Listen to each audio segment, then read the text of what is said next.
I'm in my ideal fit body. I'm with the man of my dream this Valentine's. I'm a multi-millionaire. Oh, these affirmations just aren't working because I don't believe that.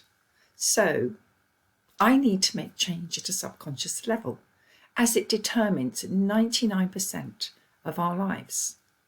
So how do I do that? Well, through repetition, through writing it down as if it's happening. When you write, you're kinesthetically moving your body, you're seeing it, so you're reading it, and you're hearing it, which are the three main modalities to make change at a subconscious level.